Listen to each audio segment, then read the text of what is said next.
लोकसभा चुनाव की तैयारियों में पूरी ताकत से जुटी बसपा, क्या अपने कमियों को कर पाएगी दूर? जी हां दोस्तों, आपने बिल्कुल सही सुना। मैं हूं पराग महेंद्र, आप देख रहे हैं नेशनल चौपाल। 2024 में होने वाले महामुकाबले को लेकर राष्ट्रीय स्तर पर अपनी रणनीति को लेकर बहुजन समाज पार्टी की राष्ट्रीय अध्यक्ष बहन मायावती इन्होंने कमर कस ली है। बता दें कि बहुजन समाज पार्टी के माध्यम से लगातार जिस प्रकार समीक्षा बैठकें चल रही है और दूसरी ओर यहां पर देखने को मिल रहा है कि तमाम जो विपक्षी पार्टियां है गठबंधन की बात कर रहे हैं। बहुजन समाज पार्टी जहां पर अपने बलबूते पर चुनाव लड़ने की बात कर रही है, किसी भी प्रकार के गठबंधन के साथ में जाने के आसार देखने को नहीं मिल रहा है। उत्तर प्रदेश की बात करेंगे, उत्तर प्रदेश के अंदर में जहां पर 80 सीटें हैं, इन तमाम 80 सीटों पर बहुजन समाज पार्टी अपने बलबूते पर लड़ेगी। पिछले 5 दिनों में लगातार 6 राज्यों की समीक्षा बैठक बहुजन समाज पार्टी ने लगातार की है, जिसके अंदर में हाल ही में महाराष्ट्र की बैठक रही, जिस महाराष्ट्र की समीक्षा बैठक में तमाम बड़ी बातें बहन मायावती इनके माध्यम से कही गई। उनका यह मानना है कि जिस प्रकार महाराष्ट्र के अंदर में बाबा साहब और मान्यवर कांशीराम साहब की एक कर्मभूमि रही है,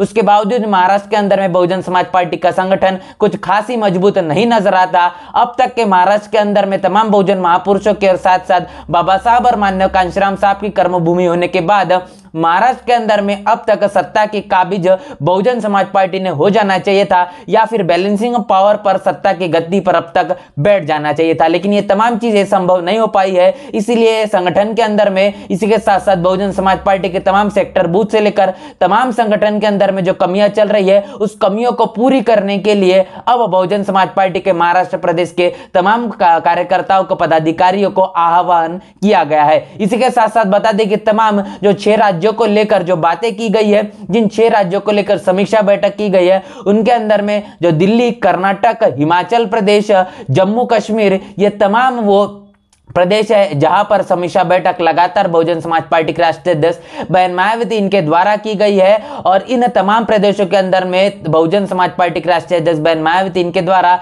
जो सबसे बड़ी बात कही गई है और जिस बात को लेकर जो आकर्षण का केंद्र भी बना हुआ है कि दलित वोटर जो बहुजन समाज पार्टी का कोर वोटर माना जाता है, इसको फिर एक बार नए सिरे से जोड़ने के लिए बहुजन समाज पार्टी को जुटना पड़ेगा। और इसी के साथ साथ मुस्लिम समुदाय जो पिछले निकाय चुनाव के अंदर में भी जिस प्रकार बहुजन समाज पार्टी ने 17 में से जो 11 टिकटें उत्तर प्रदेश के अंदर में जो मेयर पद के लिए दी गई थी, जो मुस्लिम समाज को दी गई थी, जिसका कहने के जो प्रतिफल वो भी बहुजन समाज पार्टी के इस निकाय चुनाव के अंदर में देखने को मिला है। तो दलित, आदिवासी, मुस्लिम, ये तमाम तरीके से SC ST OBC का जो गठजोड़ बनाने का काम बहुजन समाज पार्टी को अब करना पड़ेगा। यही तमाम बातें इस समीक्षा बैठक में लगातार की गई है। और जिस प्रकार अपना जो घटता हुआ ग्राफ लगातार बहुजन समाज पार्टी का 2012 से हमको देखने को मिल रहा है, उसी तमाम वोट बैंक को फिर एक बार जुटाने के लिए बहुजन समाज पार्टी के राष्ट्रीय अध्यक्ष बहन मायावती ने रणनीति बना ली है। तमाम मुद्दों को सीधा सीधा आपसे रूबरू करवाएंगे, आखिर वो कौन कौन से आंकड़े रहे जिस आंकड़ों के अंदर में लगातार बहुजन समाज पार्टी 2012 के बाद पिछड़ते हुए आई है। 2012 की बात करेंगे, 2012 में बहुजन समाज पार्टी का जो विधानसभा के चुनाव हुए उसमें तकरीबन 25.9% ये वोट प्रतिशत रहा। उसके बाद 2014 की बात करेंगे जिसमें लोकसभा के जो चुनाव है, जिसमें सभी सीटें बहुजन समाज पार्टी हारी थी, जिसमें 19.8% वोट बैंक यहां पर कहने के बहुजन समाज पार्टी का रहा। उसके बाद में 2017 की बात करेंगे, 2017 में जो विधानसभा के चुनाव हुए, उस विधानसभा के चुनाव में बहुजन समाज पार्टी 22.4% वोट लाई। उसके बाद में 2019 में जो लोकसभा के चुनाव है, 2019 के लोकसभा के चुनाव में बहुजन समाज पार्टी ने 19.4% वोट लिया। और उसके बाद 2022 के जो विधानसभा के चुनाव हुए, इस विधानसभा के चुनाव में 13% वोट बहुजन समाज पार्टी का रहा था। आप देख रहे हैं लगातार बहुजन समाज पार्टी का वोट प्रतिशत ये घटता हुआ नजर आ रहा है। लेकिन तमाम जो जिस प्रकार जो चुनाव रहे, इस लोकतंत्र और राजनीति के अंदर में कब उछाल आ जाएगा, तब गिराव हो जाएगा, कुछ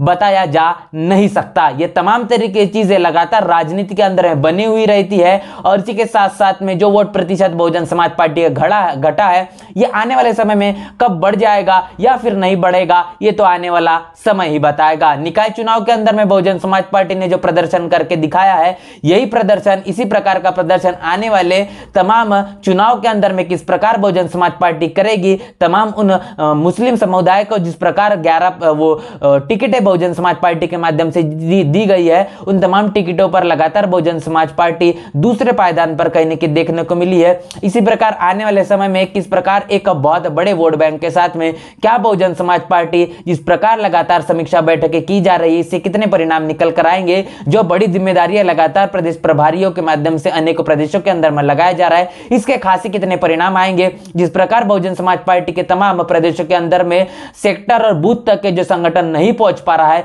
इसकी कमियों को लेकर कैसे बहुजन समाज पार्टी पूरी करेगी। इसी के साथ साथ में मेन स्ट्रीम मीडिया में बहुजन समाज पार्टी कहने की देखने को तो नहीं मिलती, लेकिन जहां पर यह बात कही जाती है लगातार कि बहुजन मीडिया है, सोशल मीडिया है, सोशल मीडिया ही बहुजन मीडिया है, तो खास तौर पर सोशल मीडिया पर बहुजन समाज की जो भागीदारी, बहुजन समाज पार्टी की भागीदारी कितनी ज्यादा बढ़ पाएगी या फिर नहीं बढ़ेगी, कितना ज्यादा महत्वपूर्ण यहां पर हो जाएगा कि बहुजन समाज पार्टी को अब सोशल मीडिया पर भी अपनी ताकत को बढ़ाना पड़ेगा। यह तमाम चीजें को लगातार बनी हुई है, इन तमाम कमियों को कब बहुजन समाज पार्टी पूरी करेगी या फिर नहीं करेगी, यह बड़ा सवाल बना हुआ है। अगर इन तमाम कमियों को बहुजन समाज पार्टी पूरी करती है तो इसका प्रतिफल आने वाले तमाम विधानसभा और चुनाव और साथ ही साथ लोकसभा में होने वाले चुनाव में डेफिनेटली और निश्चित तौर पर देखने को मिलेगा। क्या आपकी राय प्रतिक्रिया है, कमेंट बॉक्स में जरूर बताएं। बहुजन समाज पार्टी में चल रहे तमाम कमियों को लेकर क्या आने वाले समय में इन कमियों को बहुजन समाज पार्टी पूरी करेगी या नहीं करेगी, इसको लेकर आपकी राय प्रतिक्रिया क्या है लिखकर वो भी जरूर बताएं। बने रहे